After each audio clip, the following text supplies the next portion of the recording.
Medicine Monday! For those of you who are new to my channel, please like, comment, share, subscribe, put on those notifications, all that great stuff. My family, as you can see, I'm in a different area of my house and I'm liking it so much. Like, this aesthetic is cute. What do you guys think? Like, comment below of what you guys think I should do for as my aesthetic. If y'all don't like it, I don't like it. So I need you guys to tell me what what type of vibe you want me to have on my YouTube. Also, peep DOS Medicine, the little logo I have going on. Y'all like it, I know. I hope. Did you guys follow my Instagram? Right now. Pause the video. Follow. Ring those followers up. Ring that number up. Anyways, this video is going to be a questionnaire based on the questionnaire I did on Instagram. You guys were so active asking me a whole bunch of questions and we're like, where can we get these answers? Your video is going to end after 24 hours. And I'm like, I'm going to do a YouTube video. I got you. All right. So we are here with the questions that you guys asked. Here's the YouTube version. The YouTube version, what? Okay. Anyways, first questions up is, if you could change one thing about your journey in medicine, what would it be? Oh, that's deep. Already. Dang. Yeah, that was the first. I was like, wow. To be honest, I wouldn't change anything at all because I'm a God-fearing woman and I believe everything that happens in my life happened for a reason. And it brought me to where I'm at right now. And I'm so happy with where I'm at in my life. I believe God put the right people in my life, put me in the right situations, put me in the difficult situations to have me grow, right? If there is something that I would change, it wouldn't change. It would put more stress on, was the Mcat. Let me tell you, that is the beast. The Mcat, my friend. I needed to come close to let you know. Study properly, okay? Study properly. Because I didn't study the way that I needed to study in order to get the results that I wanted to get, right? The first time I did it, I played myself. I played myself. Second time, I still played myself.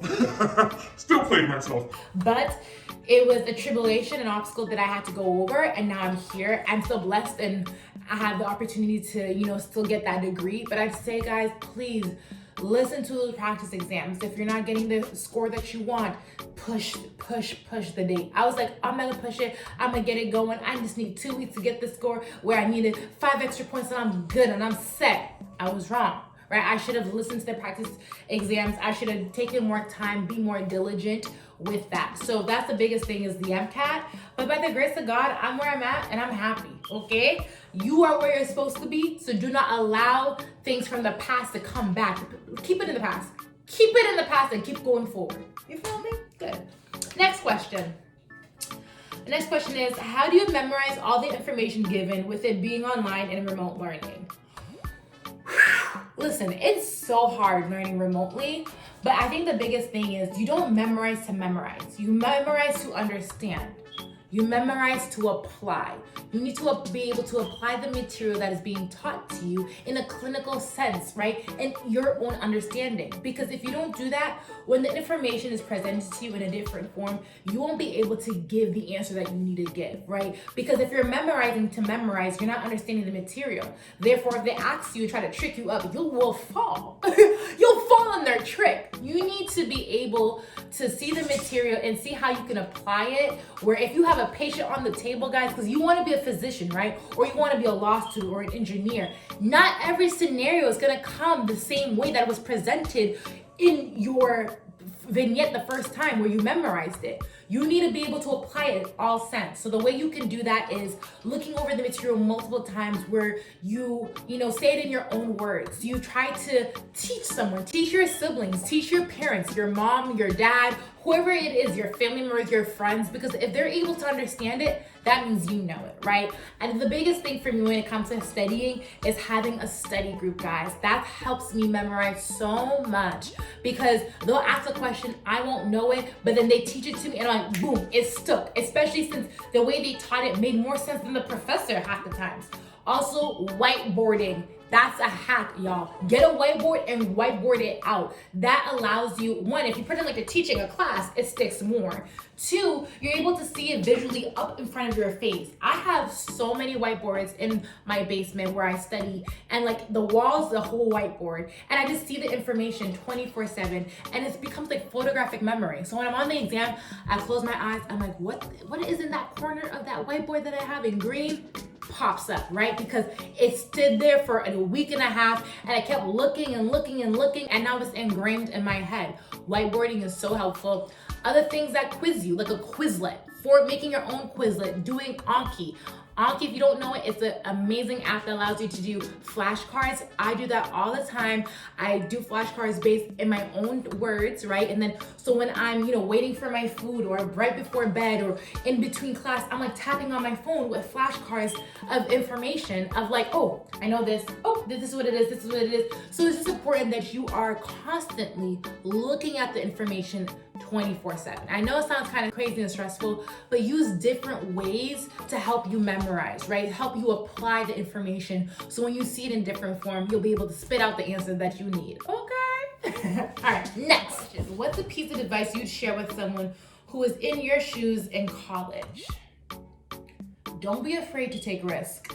And what I mean by that is, when I needed to find someone to shadow, I emailed my primary care physician. I actually had to take a vaccine because I was going away with a nonprofit to do missionary work, and I needed a vaccine. So I asked the nurse if I can shadow her. I asked so many people until I finally got a yes. I had at least 5 no's beforehand. I even went to my cousin's appointment, and the nurse and I were like chatting it up about the kidneys, right? About the how it works and all that stuff. She's like, oh, you really know your stuff? I'm like, yeah, I want to be a doctor. Like, just want to shadow someone. She's like, oh, I have a friend. Like, let's see if you could shadow them.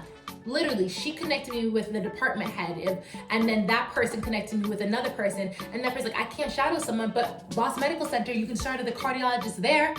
I was like, are you serious? The Boston Medical Center, the #1 trauma center in Massachusetts? Oh, yes. Thank you, God. And so I was able to shadow a cardiologist there, right? And be able to see firsthand what it means to be a doctor. And so the biggest thing is take a risk. Ask, because the worst you can get is a no, right? The worst you can get is a no. And you keep falling until you stand up and no one can push you back down, right? That's the biggest thing. I applied for so many scholarships, so many different type of opportunities, grant opportunities, until I got a yes. I think one of my friends said something. When someone says no to you, we're like, what? Me? Why are they saying no to me? Like, my application is perfect. But they're rejecting an idea of you. They're not rejecting you per se. So when you get that no, don't let it, make you feel like you are incompetent, make you feel like you don't belong. You really do, okay? Like, don't allow the stereotype threat, or don't allow imposter syndrome to come into place where you feel like you're not capable or you're not equipped to be in that internship, to have the opportunity. I'll never forget, I was at work with one of my girlfriends, and I didn't get into this program that I really want to go to at NYU. I was like, what? This program was everything. Oh my goodness. She's like, Herlyne, don't worry. Last minute, one of my mentors like, did you apply to this program at Weill Cornell Medical College? And I'm like, no, I didn't. She's like, apply right now. And they sent me the application. I applied. I did so many things under the wind because it was last minute. I had to email them. I had to mail my application because they didn't send anything online at that time. And I got in, and it was the best experience of my life. I am so thankful that NYU said no to me. Because of that, I was able to meet around 4 girls who are now some people that I consider as sisters, who will come to my wedding one day. Like, I've said this before in one of my videos. So it just goes to show you that a door has to close for another one to open. I truly believe that. Take a risk. Don't let the no's scare you, right? Because the no's don't mean that you're not intelligent. The no's don't mean that you aren't capable. It's just a detour to where you are meant to be, right? All right, next, that's my piece of advice. And obviously, get good grades, get a good Mcat score, boo-hoo, yeah. But remember, grades and your Mcat doesn't identify who you are. Grades don't make you. Remember that. How valuable is a SMP prior to medical school? All right, so an SMP is a special master's program. I personally think it is so valuable, y'all. When I tell you, my Tufts master's program really taught me how to study. It's not like I wasn't studying in college. I don't know what I was doing. I was just everywhere. I was just so well involved in my community that my grades were second to me, and like the work I was doing was first. And like I wish I kind of flipped it, but I don't, because again, I'm where I'm at and I'm happy where I'm at. So special master's program just really gives you the tools of how to be the student that you need to be successful in medical school. It gives you an introduction, right? An introduction to the medical school material that's going to be taught to you. At Tufts, I love Tufts, so I'm going to, plug in Tufts all the time. I was literally taking these same courses, the identical courses as the other medical students, right? Being taught by the same professors, being given the same exams. And so for me, when I am right now currently in medical school, I'm just like, I've seen this before. I feel like I have a cheat sheet already because I went through a master's program. And I also know how to study. I know what material works best for me. I learned, like, that's how I learned about Anki deck, right? That's how I learned about whiteboarding. It's through my master's program. And so it just gives you that oomph you need when it comes to your education. Also, if you feel like you didn't do well in your undergrad, your master's program is a way to shine, right? Or if you feel like you aren't as prepared for medical school, do a master's program. If you have the funds, it is expensive. It's not a walk in the park. It's draining too, right? You are taking courses that are identical to medical school. So you can be like, why am I just not in medical school already? I've had those thoughts, but I'm glad that I did my master's, did a thesis, took some time off, worked as a medical assistant, really understood what it means to be a physician. And now I'm here at medical school and I'm so happy with my journey, right? But yeah, they're super important. They're valuable because it teaches you how to study. It teaches you the skills that you need, and it gives you a, preview what medical school's like. I feel like I'm chilling sometimes.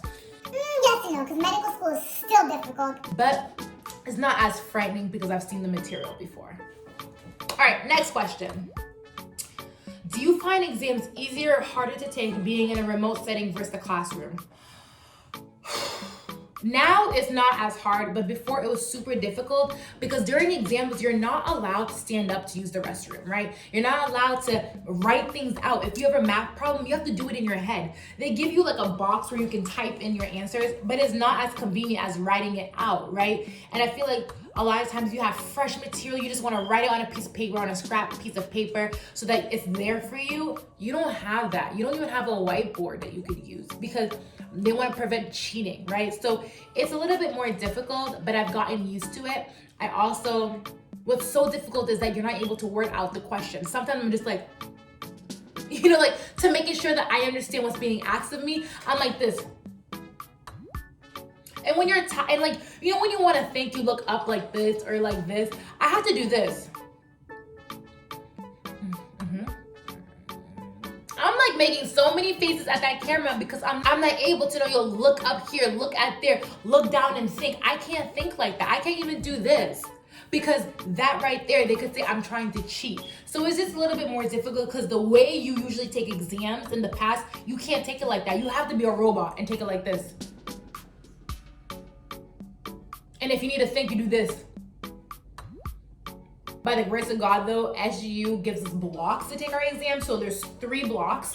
So your first block is like an hour, right? And then you get a 45-minute break, another hour for your exam, and then another 45-minute break. And so like you have time in between to like use the restroom if you need to. You gotta hold it though. First mistake, my first exam, I had coffee right before. In the middle of the exam, I'm like, I need to use the restroom, but I couldn't.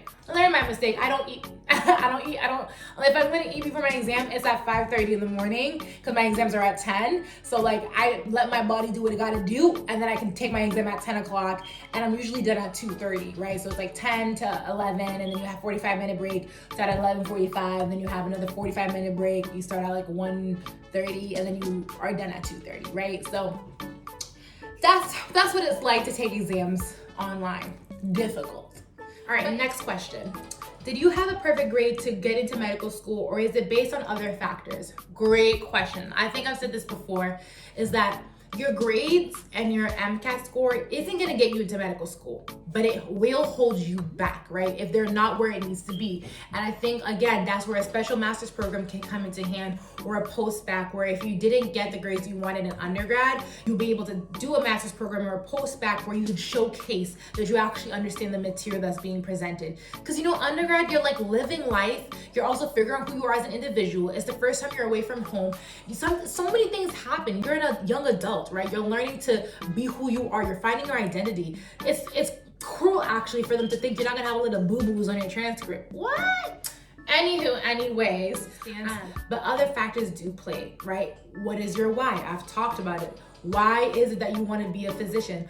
My personal statement, y'all, is bomb. Like, I'm not even trying to front. Like, I've had multiple people tell me, I just don't understand, like, why aren't you just a writer? Because your personal statement is beautiful. And it's because I've been able to articulate why I want to be a physician and put it on paper, right? I was able to tug at the hearts of admissions committee, right? And that's why I'm in medical school. So I think the factors that come to play is your experiences. Do you know why you want to be a doctor? What is it about this field that stimulates you? And what can you contribute to that field, right? And that's where your experiences come in. And that's where recommendations come in, where people are able to vouch for you. That is very, very important.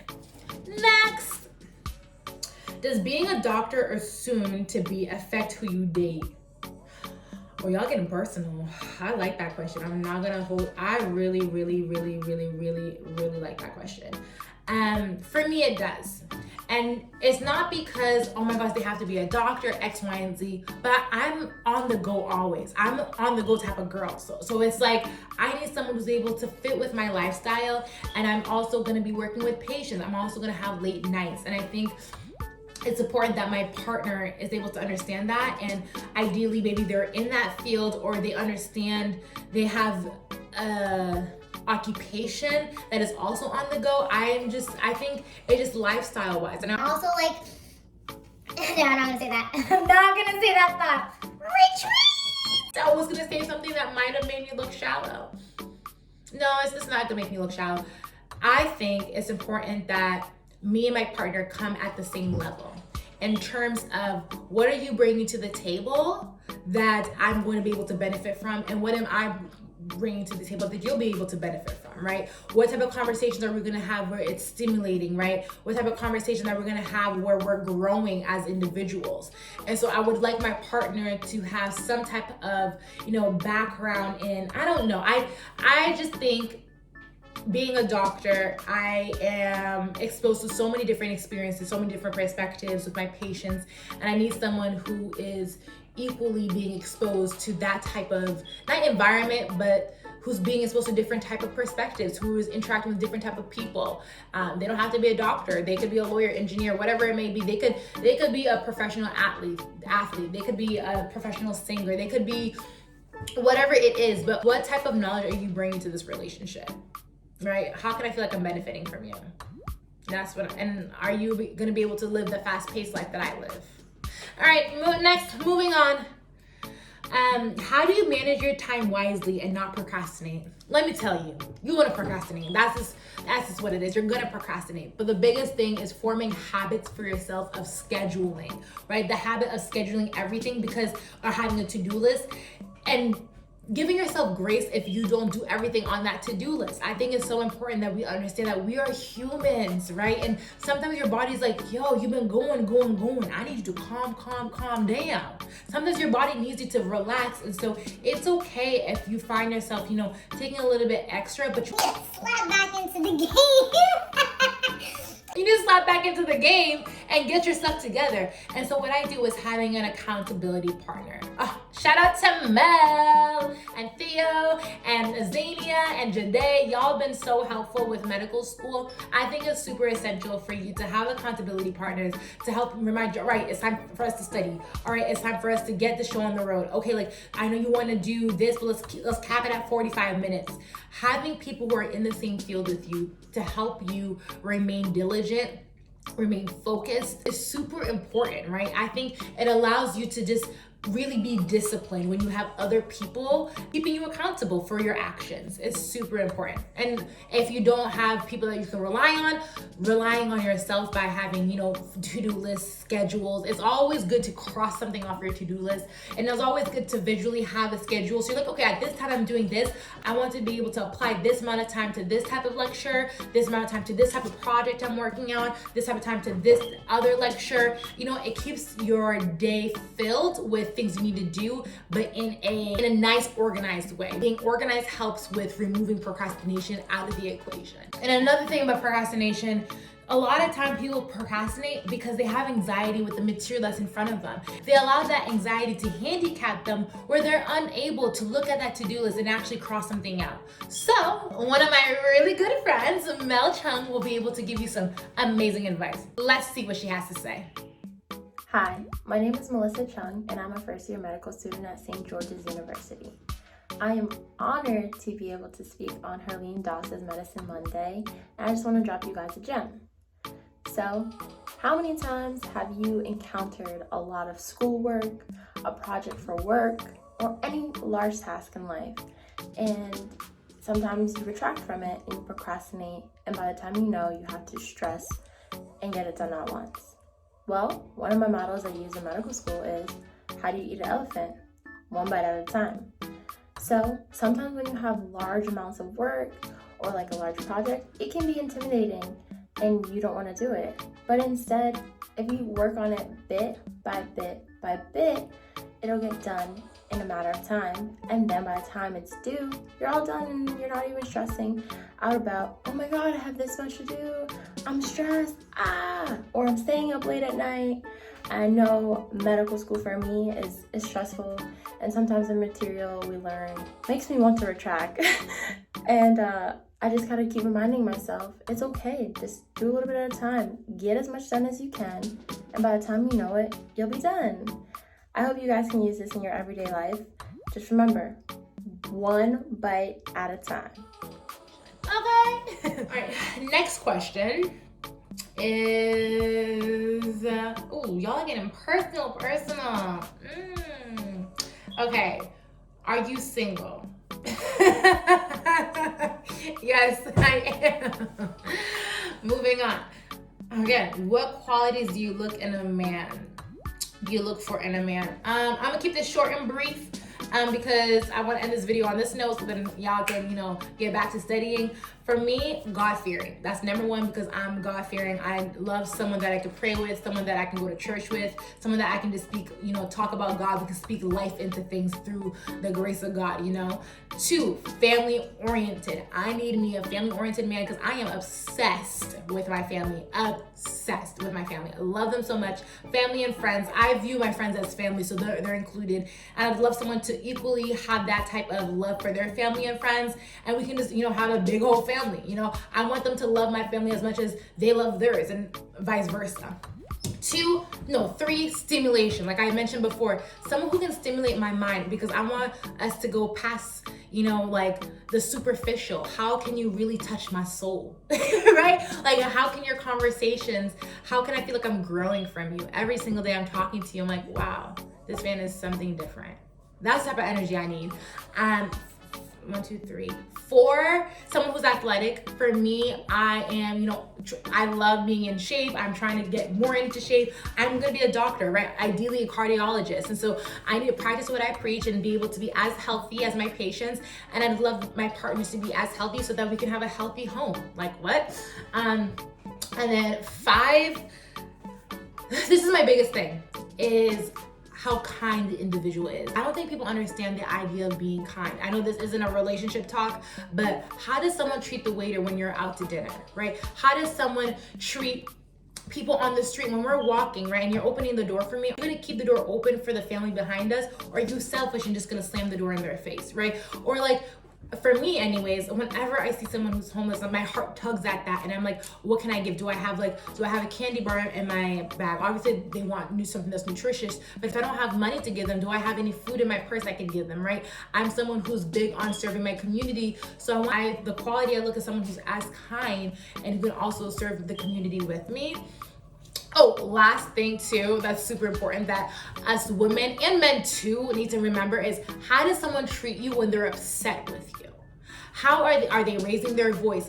What are their mannerisms? Are they being disrespectful? Oftentimes we think that yelling or you think giving jabs when you're upset with someone is okay. That's a form of abuse, and I don't think people understand that. And communication during how you're angry is super important. So I'm hyper aware. If you don't agree with me, cool, but there's no need to disrespect me in the process of you being mad. How you treat me when you're mad speaks volumes to your character, right? In a friendship or in a relationship, for me, I try to make sure that I'm as respectful. If I don't agree with you, if I'm upset with you or you disappointed me, I'm gonna use my words wisely because I understand the impact of my words, right? My mannerisms, if I'm being so distant, if I'm ignoring you where it's hurtful, I'm hyper aware of that because I understand how it was done to me. Like, I'm not gonna get into it, but yeah. All right, that's it, folks. Enough about me. I hope this video was informative. Y'all learned something here or there. Again, I'm gonna do a way quicker video